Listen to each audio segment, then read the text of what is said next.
The moment you stopped reacting, something shifted in the air between you, and suddenly the person who always had control, who always knew exactly what to say, who could twist your words into weapons and use your emotions against you, became the one who was terrified. Not of you, not of anything you said, but of what you stopped saying entirely. And what happens next in their mind is something most people never get to witness.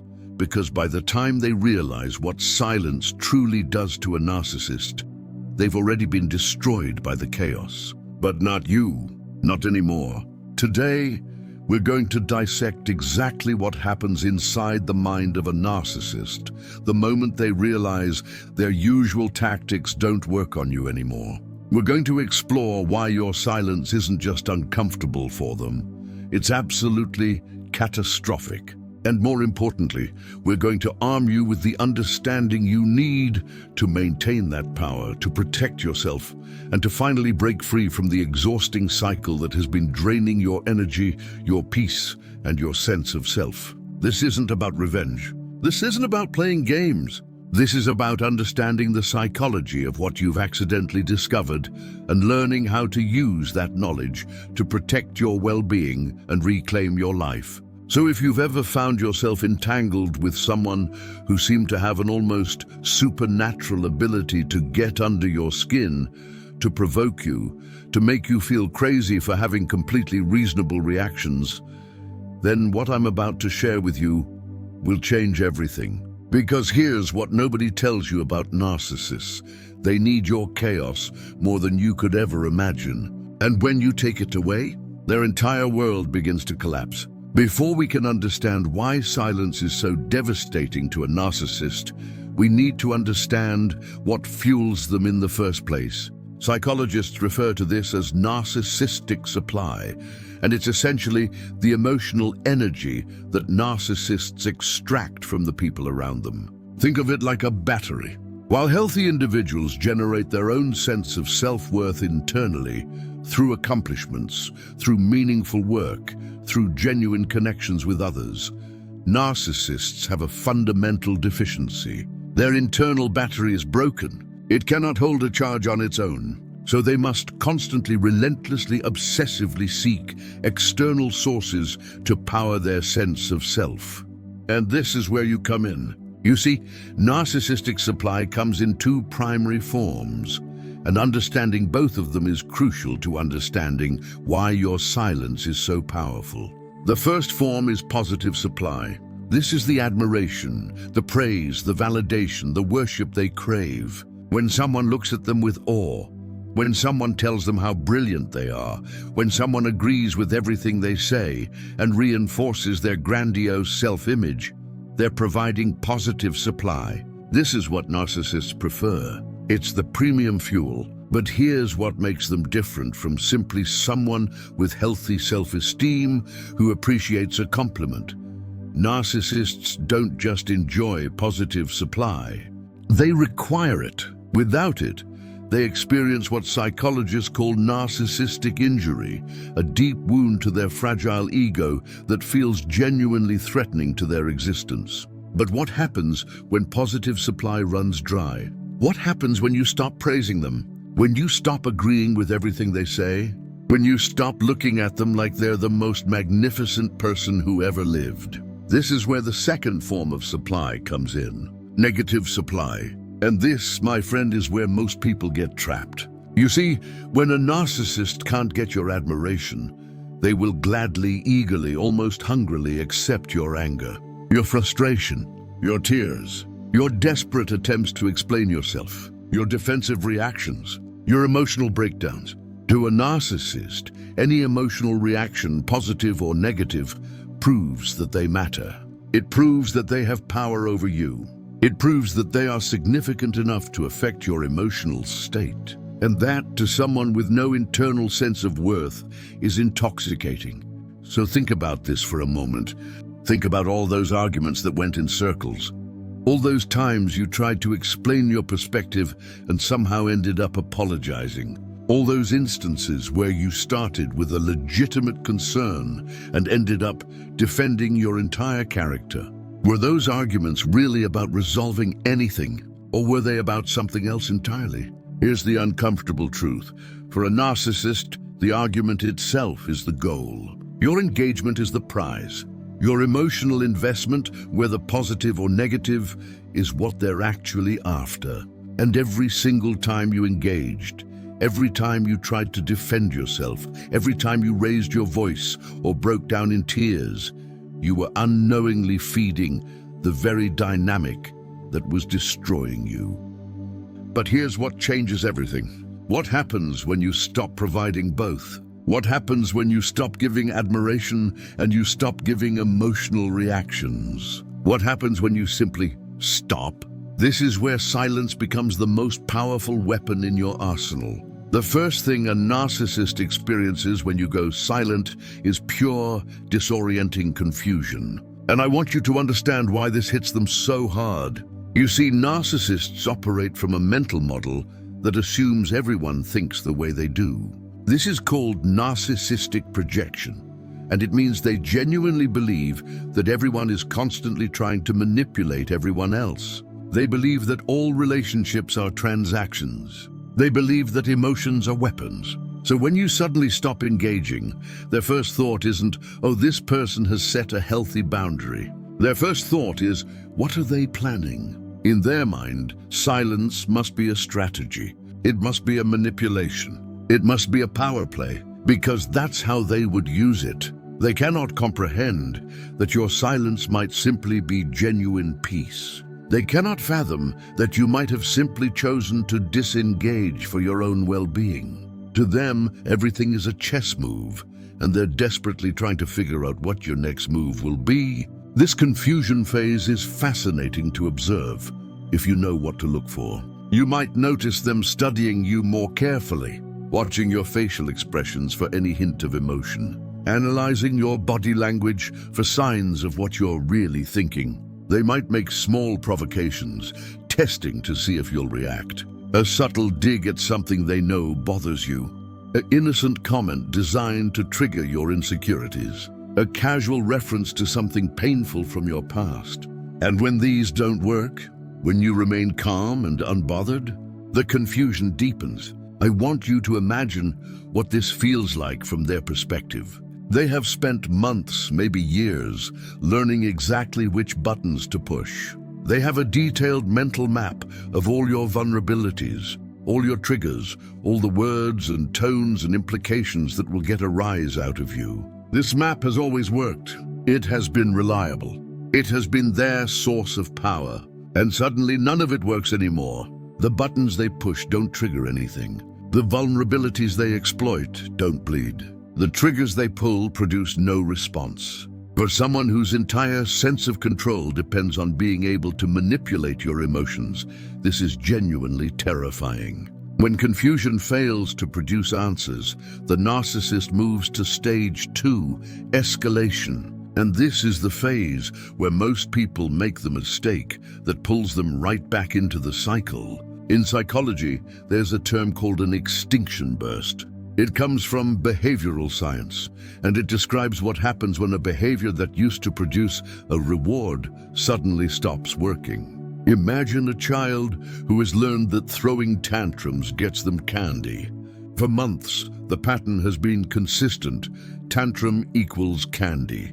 Then one day, the parent decides to stop giving in. Does the child immediately accept this new reality and stop throwing tantrums? No. The child throws an even bigger tantrum, a louder tantrum, a more dramatic tantrum. This is the extinction burst. It's a last-ditch effort to make the old pattern work again. The child's unconscious mind is essentially saying, maybe the regular tantrum wasn't big enough. Let me try a bigger one. And narcissists do the exact same thing. When your silence persists, when their normal tactics aren't getting the supply they need, they will escalate. And this escalation can take many forms. The verbal attacks become more vicious. The accusations become more outrageous. The attempts to trigger you become more desperate and more frequent. They might bring up old grievances that you thought were resolved. They might make dramatic claims about how you're abandoning them or punishing them. They might suddenly develop urgent crises that require your immediate emotional investment. I had someone describe this to me once in a way that has stuck with me. She said, "It was like watching someone bang on a vending machine that took their money. They put in their usual coins, their usual manipulations, their usual tactics, and they expected the product, your emotional reaction, to come out. When it didn't, they started pushing buttons harder. When that didn't work, they started shaking the machine. When that didn't work, they started banging on it. And through all of this, if you can maintain your silence, if you can resist the urge to respond to the escalation, something remarkable begins to happen. They start to exhaust themselves. This is crucial to understand. Narcissistic abuse requires two participants. It requires someone to throw the provocation and someone to catch it and throw it back. When you stop catching, when you stop engaging, when you refuse to participate in the dynamic, the narcissist is essentially playing tennis against a wall that doesn't exist. They swing their racket and the ball goes into empty space. There's no satisfying return. There's no volley. There's no game. And for someone who has built their entire sense of self around being able to engage you, this is devastating. Now here's where things get really interesting and really dangerous. When aggression doesn't work, many narcissists will pivot to the complete opposite approach. They will suddenly become vulnerable, apologetic, seemingly self-aware. And this is the trap that catches so many good-hearted people. You see, when someone who has been hurting you suddenly says all the things you've been waiting to hear, it's incredibly compelling. You're right. I've been terrible. I see what I've been doing and I'm so ashamed. I don't want to lose you. I'm going to change. These words, when spoken by someone you care about, by someone you've been hoping would finally understand, can feel like rain after a long drought. You want to believe them. You've invested so much in this relationship. You can see their potential. You remember how good things were in the beginning. And this is exactly what the narcissist is counting on. Let me be clear. I'm not saying that people can never change. I'm not saying that genuine remorse is impossible. What I am saying is that you need to understand the timing here. If someone suddenly becomes remorseful and self-aware specifically when their usual tactics aren't working, specifically when they're losing their supply, specifically when you've established a boundary they can't penetrate, then you need to ask yourself an important question. Is this genuine transformation? Or is this just another tactic? Here's how to tell the difference. Genuine change happens slowly. It involves consistent new behaviors over long periods of time. It doesn't require your immediate response or validation. It continues even when you're not watching. Tactical vulnerability, on the other hand, happens suddenly. It happens specifically when other tactics have failed. It's accompanied by pressure for you to respond, to forgive, to re-engage. And most tellingly, it evaporates the moment it achieves its goal.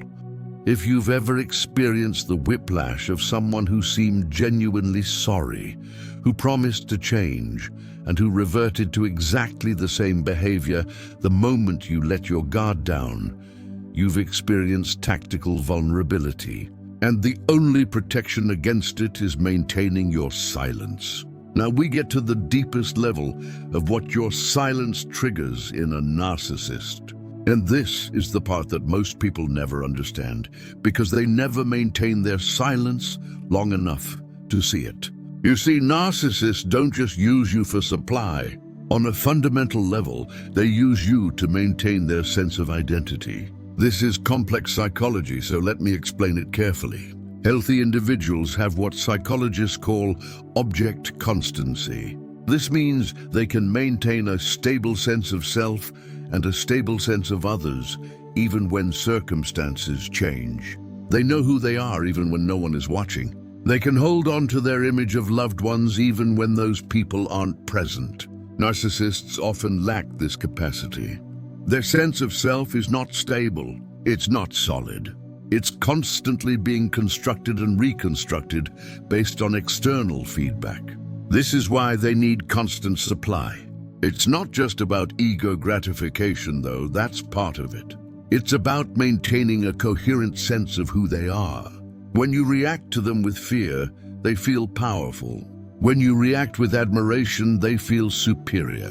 When you react with anger, they feel significant. But when you don't react at all, when you give them nothing, they're left staring into a void where their sense of self should be. This is why your silence isn't just uncomfortable for them. It's existentially threatening. It forces them to confront something they have been running from their entire lives, the emptiness at their core. I want to be very clear here. I'm not saying this to generate sympathy for abusive behavior. Understanding the psychology is not the same as excusing the impact. What I am saying is that when you understand how deep your silence cuts, you understand why their reaction is so extreme. And you understand why maintaining that silence is so important for your own protection. Here's what often happens next, and I want to prepare you for it. When a narcissist realizes they can't get supply directly from you, they will often turn to others. This is called the smear campaign, and its purpose is twofold. First, it provides them with alternative sources of supply. By telling others their version of events, by positioning themselves as the victim, they get the sympathy and validation they're craving. Every person who says, "That's terrible, I can't believe they're treating you that way," is providing supply. Every person who takes their side is reinforcing their sense of self. Second, the smear campaign is designed to isolate you. If they can turn your friends, family, or community against you, they accomplish two things. They hurt you, which provides some satisfaction, and they might force you to break your silence to defend yourself. And that second goal is key. Many people maintain their silence beautifully in direct interactions with the narcissist, but then break it when they hear what the narcissist is saying about them to others. They feel compelled to set the record straight. They reach out to mutual friends to explain their side. They send messages or make calls defending their character. And every single one of these actions provides the narcissist with exactly what they wanted. Proof that they still affect you. Proof that they can still make you react. Proof that they still matter. So what do you do instead? How do you handle the smear campaign without breaking your silence? First, understand that anyone who believes a one-sided story without ever hearing your perspective is revealing something important about themselves. They are either flying monkeys, people who have been recruited to do the narcissist's bidding, or they are people whose judgment you probably shouldn't rely on anyway. The people who truly know you, the people whose opinions actually matter, will not be swayed by a smear campaign. Second, trust that truth has a way of emerging over time. Narcissists cannot maintain their false image indefinitely. Eventually, they will treat others the way they treated you. Eventually, patterns become apparent. Eventually, people see through the performance. Your job is not to speed this process along.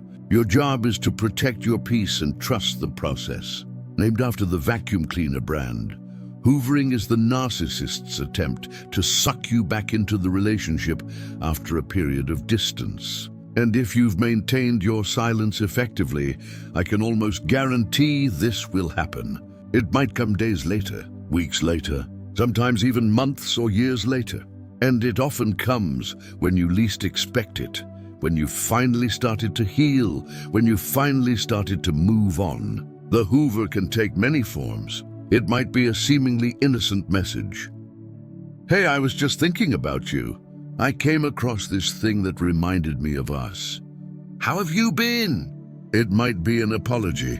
"I know I wasn't always the best partner or friend or family member.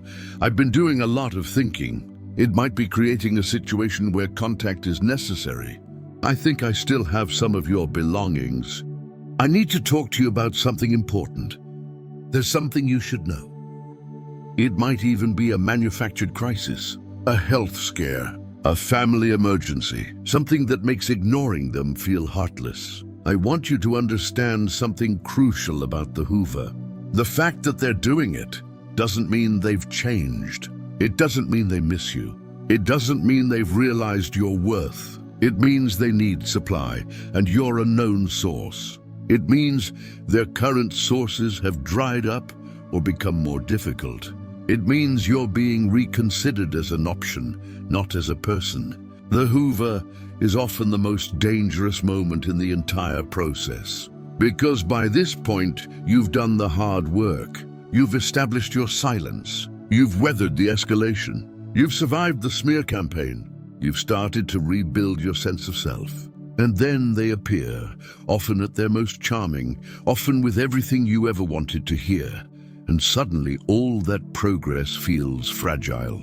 The only way to protect yourself is to maintain the silence. Not because you're playing games, not because you're punishing them, but because you know from experience exactly where engagement leads. Let me now explain exactly why silence has this effect, on a psychological level that goes even deeper than what we've discussed. Human beings are social creatures. We are wired for connection, for response, for reciprocity. When we speak, we expect to be heard. When we act, we expect a reaction. When we reach out, we expect some form of return. This is normal and healthy.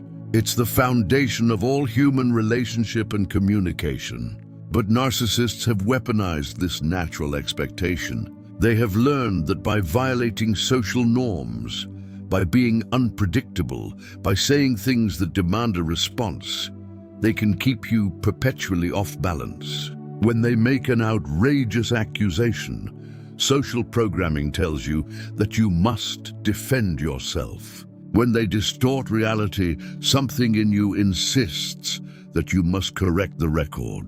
When they attack your character, every fiber of your being wants to prove them wrong. And they are counting on this.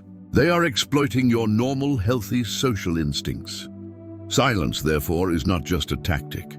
It's a refusal to participate in a rigged game. It's a statement without words that says, the rules you're trying to impose don't apply to me.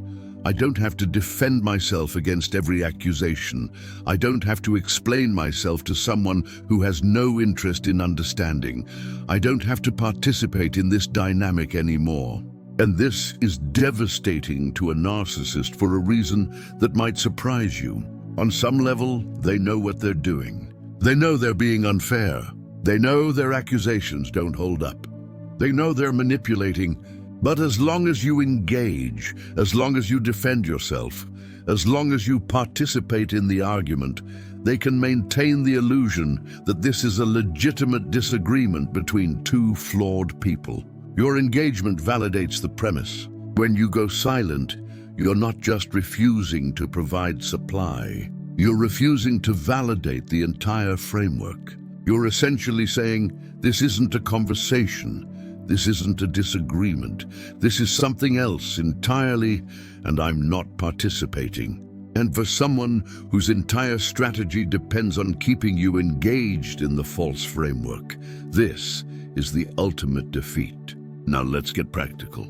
Knowing why silence is powerful is important, but knowing how to maintain it is essential. Because let me be honest with you, this is not easy.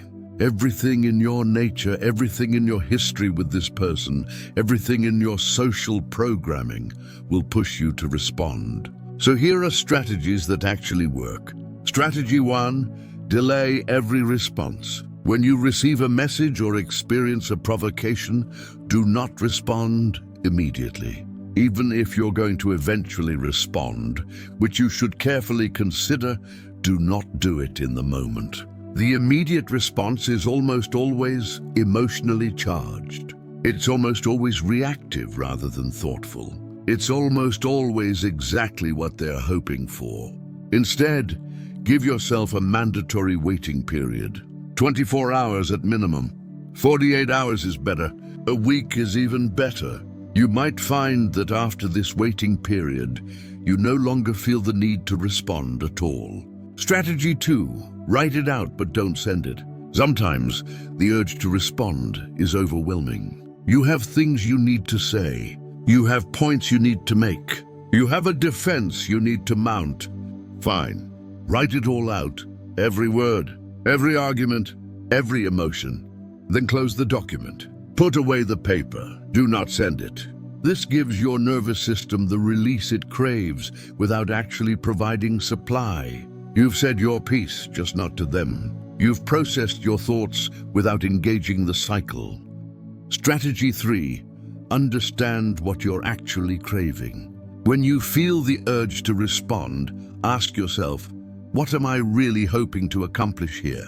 Most of the time, when we want to respond to a narcissist, what we really want is one of 3 things. We want them to understand. We want them to apologize. We want them to change. And here's the painful truth. None of these are possible through any response you could give. You cannot explain your way to their understanding. You cannot argue your way to their genuine apology. You cannot prove your way to their transformation. These things, if they ever happen at all, will happen on their timeline, through their own process, and usually only when they face consequences that you cannot and should not orchestrate. Understanding this deeply, truly accepting it, makes silence much easier. You're not withholding something that would work. You're refusing to engage in something that won't. Strategy 4. Build your support system. Silence toward the narcissist does not mean silence in general.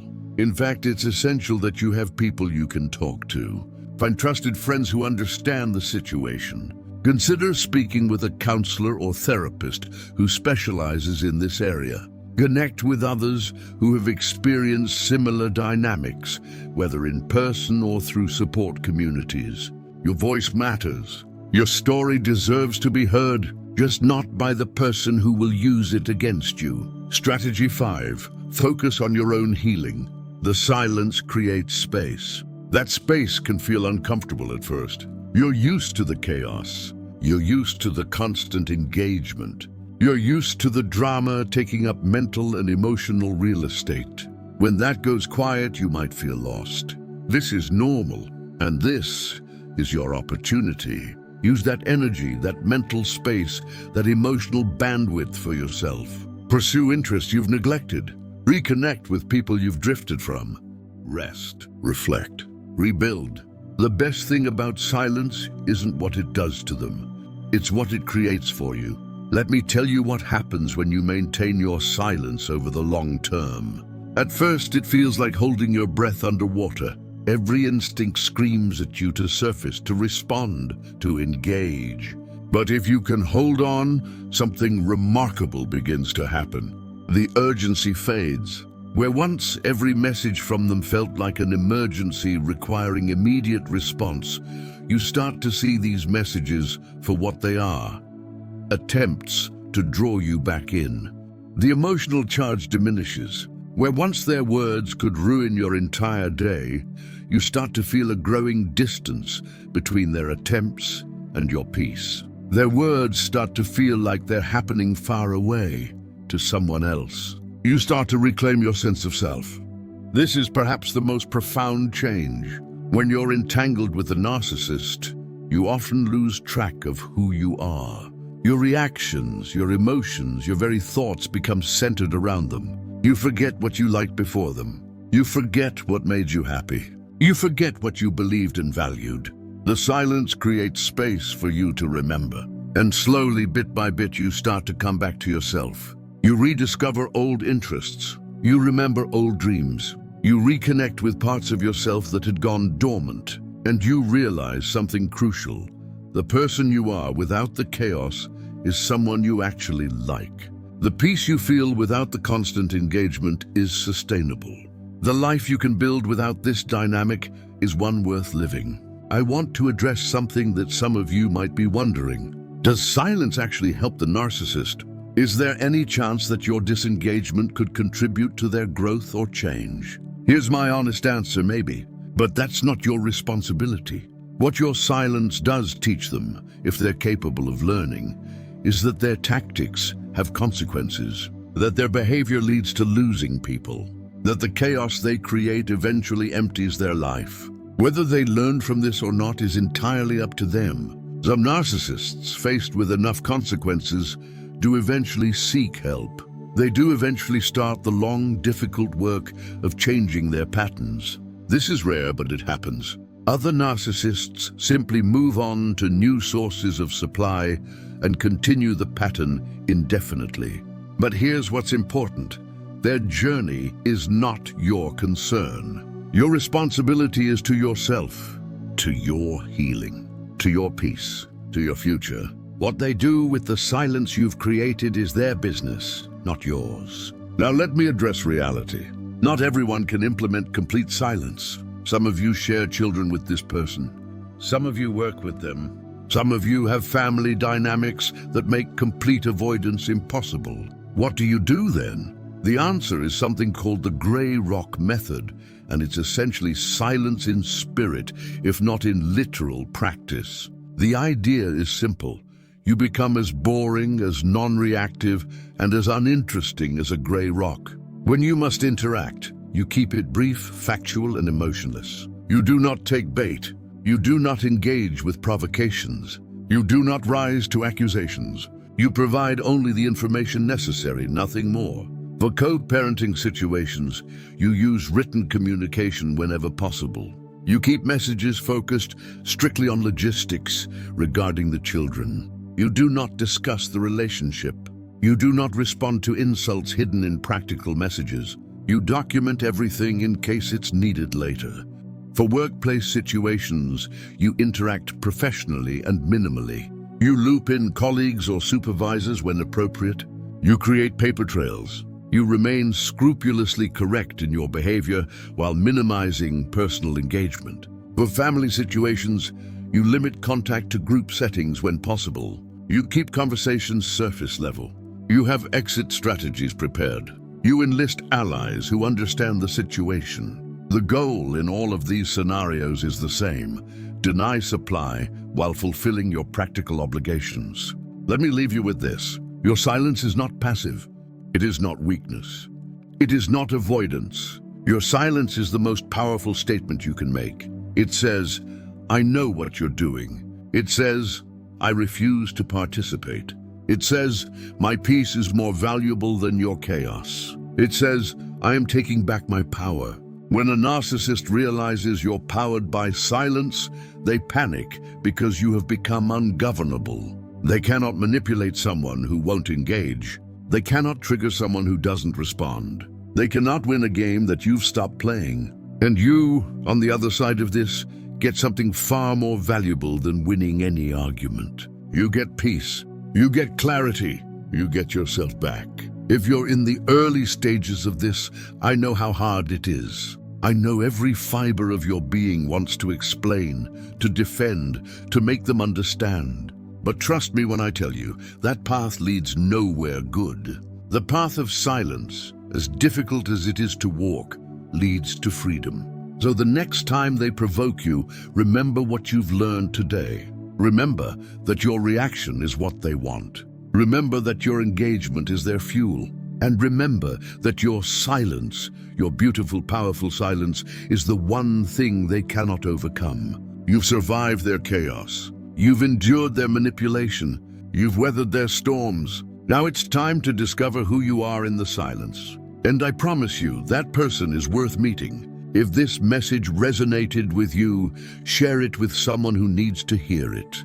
And if you're walking this path, know that you're not alone. Healing is possible. Peace is possible. You are more powerful than you know.